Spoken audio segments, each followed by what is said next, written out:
Assalamualaikum warahmatullahi wabarakatuh. Perkenalkan, nama saya Irenanda Safira. Saya dari Fakultas Ilmu Sosial dan Hukum, Prodi Sosiologi, Universitas Negeri Surabaya, angkatan tahun 2018.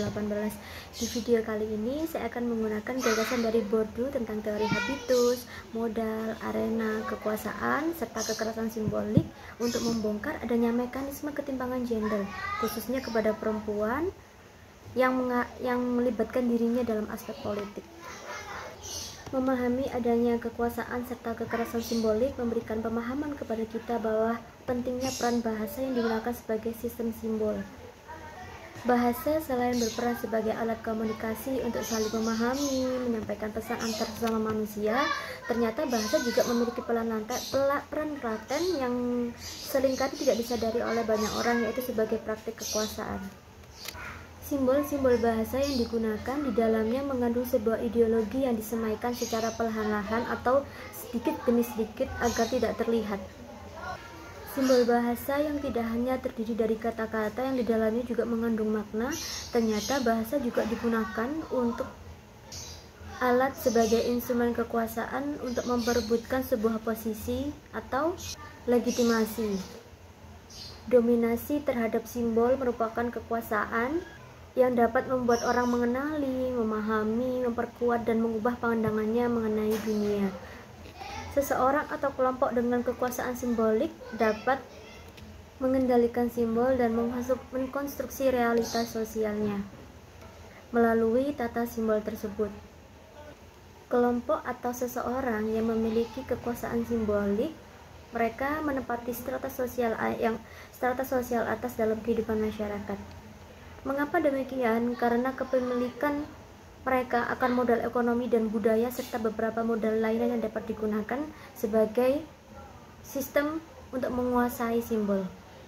Siapakah mereka? Kalau ada pertanyaan tentang seperti itu, maka mereka adalah seperti kelas pengusaha, pegawai, karyawan, wira swasta, dan beberapa peran lainnya. Jika muncul pertanyaan tentang siapakah yang akan mematuhi mobilisasi simbolik tersebut, maka mereka yang berada pada kelas menengah ke kelas bawah seperti buruh, petani, dan beberapa pekerjaan lainnya yang dimana mereka memiliki pendapatan yang minimum. Ketika mereka mematuhi atau mengikuti mobilisasi simbolik, mereka menerima begitu saja, tidak ada di dalam hatinya, tidak ada unsur keterpaksaan yang ditanamkan melalui simbol tersebut, maka pada saat itu dapat kita lihat bahwa praktek kekuasaan telah berjalan. Kekuasaan simbolik adalah kekuasaan yang bekerja melalui simbol-simbol bahasa untuk menggiring mereka yang didominasi mengikuti makna yang diproduksi berdasarkan kepentingan yang mereka dominasi. Dalam menyembunyikan dominasinya, kekuasaan simbolik menggunakan cara-cara yang sangat halus sehingga dalam pelaksanaan itu seperti tidak terlihat atau bahkan tidak dapat menyadarkan masyarakat tentang adanya praktik kekuasaan tersebut. Karena begitu halusnya praktik kekuasaan yang dijalankan, maka korban tidak akan menyadari bahwa yang terjadi adalah praktik kekuasaan. Ketika korban menerima praktik dominasi tersebut, dapat kita lihat bahwa pada saat itu korban mengalami apa yang diistilahkan oleh Bourdieu tentang kekerasan simbolik. Memahami akar kekerasan pada habitus perempuan selain kelas, kategori sosial lain yang membedakan masyarakat adalah gender, di mana gender ini merupakan sebuah konstruksi sosial yang mengatur adanya peran, fungsi, dan mengatur posisi laki-laki dan perempuan di dalam kehidupan masyarakat. Pengalaman-pengalaman perempuan dibangun berdasarkan konstruksi gender yang berlaku dalam masyarakat tersebut. Gender sebagai sosial kategori menentukan bagaimana seseorang tersebut harus berperilaku dan mempresentasikan dirinya sendiri agar dapat diterima baik oleh masyarakat. Sejak dilahirkan sebagai perempuan, maka adanya nilai-nilai dan norma tentang perempuan, baik itu yang secara baik maupun yang secara buruk, baik yang secara negatif atau yang secara positif, ternyata sudah ada dalam masyarakat melalui proses interaksi sosial. Dalam realitas kehidupan masyarakat saat ini, secara umum perempuan itu dipresentasikan sebagai makhluk yang penurut, lemah lembut, dan pasif. Seorang anak perempuan akan dilarang oleh keluarganya ketika mereka melakukan tindakan-tindakan yang jauh dari sifat keperempuan mereka. Sosialisasi seperti ini berlangsung sejak baru lahir di level keluarga, juga berlangsung di level pada masyarakat, bahkan dalam institusi pendidikan dan dalam kehidupan masyarakat secara umumnya. Seluruh ruang sosialisasi di dalam masyarakat tersebut membentuk habitus perempuan sebagai makhluk sosial kelas 2, sebagai makhluk sosial yang lembut, pasif, penurut, dan lain sebagainya.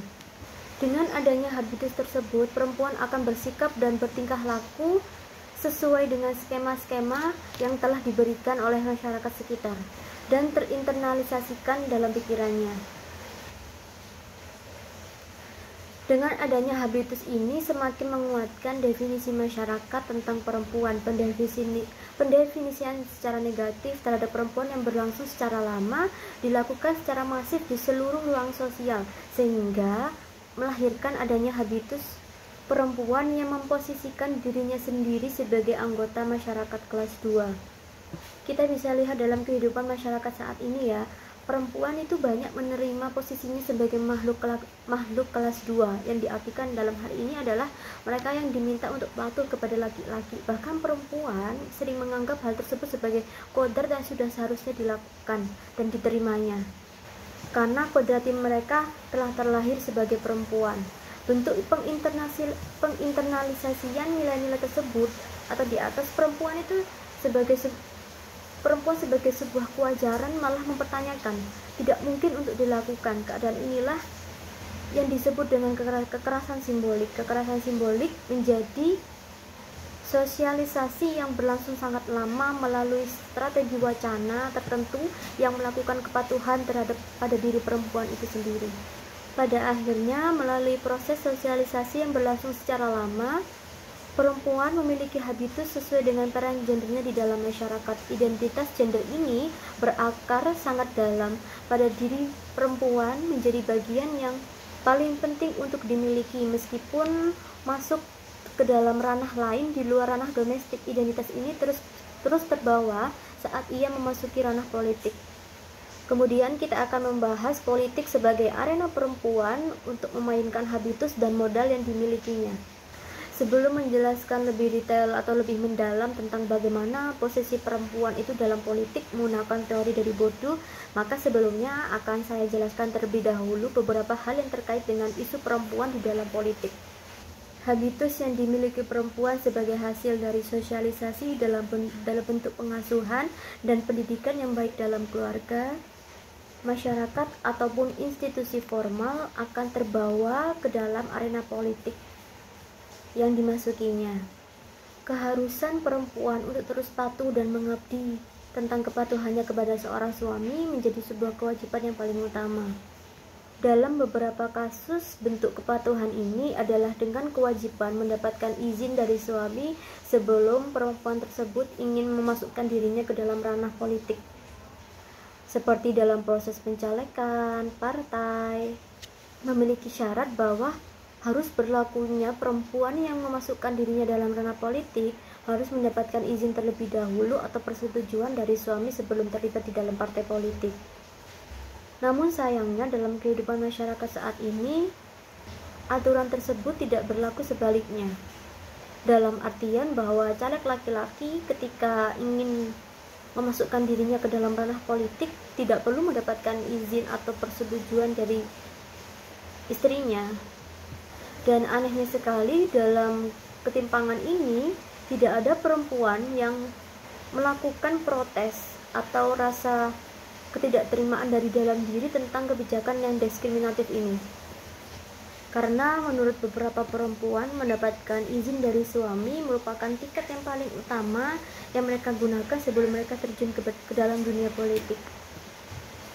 Dengan habitus tersebut, salah satu perempuan cenderung untuk mengembangkan sikap taat dan patuh kepada suaminya.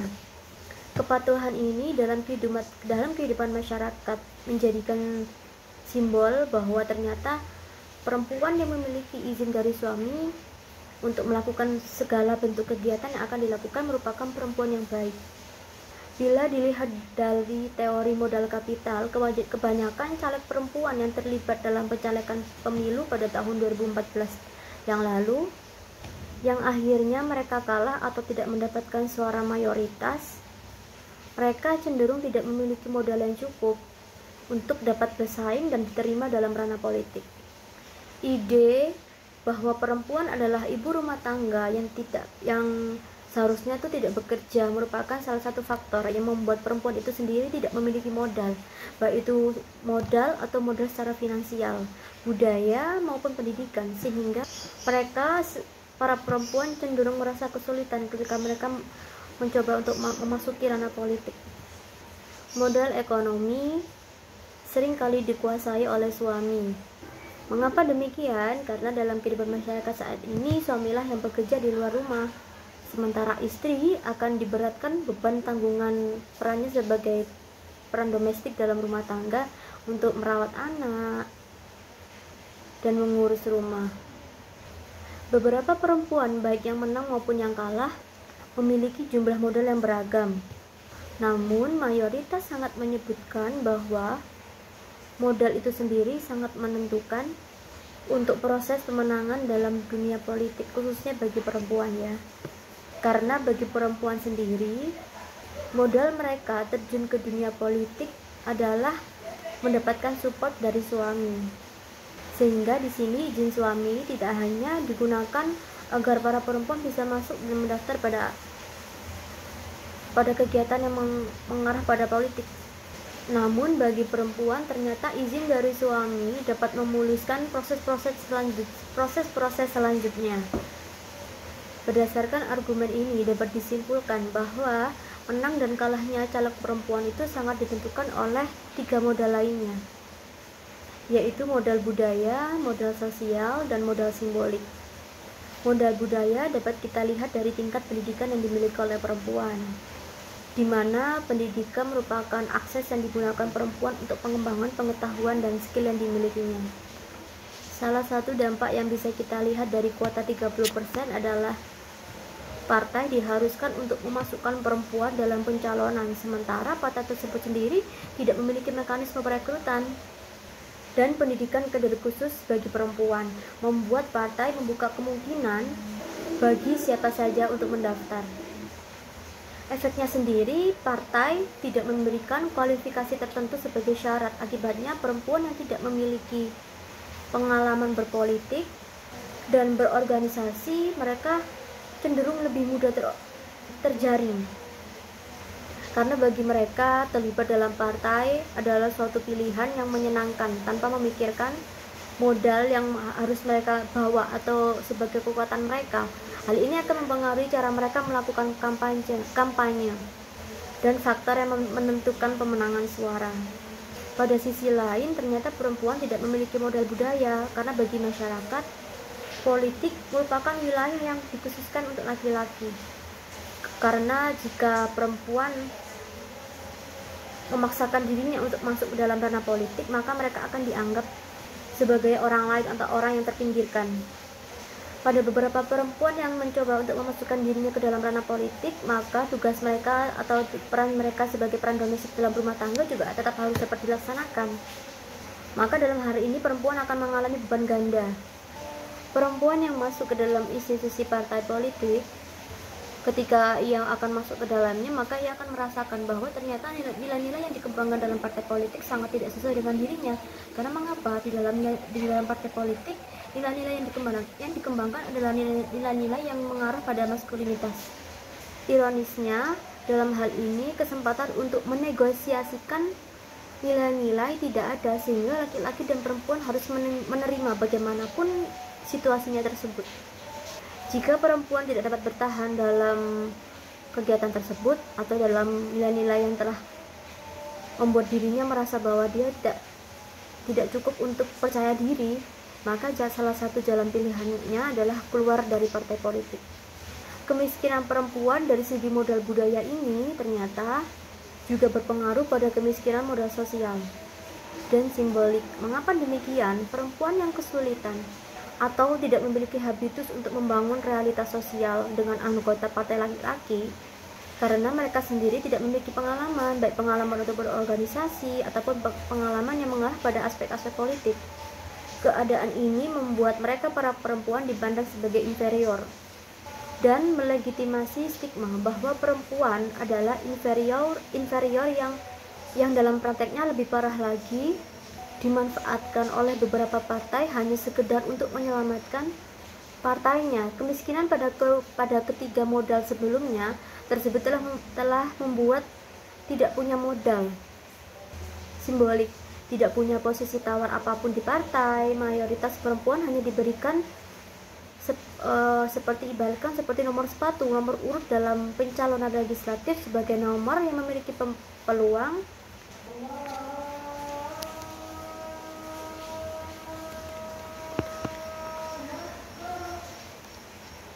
atau ditempatkan pada dapil yang bukan wilayahnya. Budaya masyarakat yang telah mempercayai bahwa politik ranah khusus bagi laki-laki, ketika mereka mencalonkan dirinya maka mereka akan cenderung mendapatkan nilai yang terendah. Rendahnya partisipasi perempuan dalam dunia politik yang ditandai pula dengan rendahnya keberhasilan perempuan untuk proses pencalekan pada tahun 2014, dapat kita lihat bahwa mayoritas perempuan tersebut tidak memiliki 4 modal yang disebutkan oleh Bourdieu, yaitu modal ekonomi, budaya, sosial, dan simbolik. Kemiskinan perempuan akan keempat modal tersebut juga ditambah dengan habitus. Maka kesimpulan dalam penjelasan di video ini dapat kita tarik kesimpulan bahwa kekerasan simbolik merupakan bentuk kekerasan yang sifatnya paling halus. Kekerasan ini bekerja melalui bahasa. Kekuasaan simbolik adalah kekuasaan yang bekerja melalui simbol-simbol bahasa untuk menggiring mereka yang mendominasi mengikuti makna yang diproduksi berdasarkan kepentingan yang mereka dominasi. Karena dalam menyembunyikan dominasinya, kekuasaan simbolik ini menggunakan cara-cara yang sangat halus atau bahkan tidak ketara agar tidak dapat dikenali. Dengan begitu karena begitu halusnya praktek kekuasaan yang dijalankan, maka korban tidak menerima atau bahkan korban tidak merasakan bahwa terjadi praktik dominasi tersebut. Pada saat itu, korban akan mengalami kekerasan. Kekerasannya cenderung kekerasan simbolik ya, karena kekerasan simbolik ini cenderung kekerasan yang paling sulit untuk dikenali.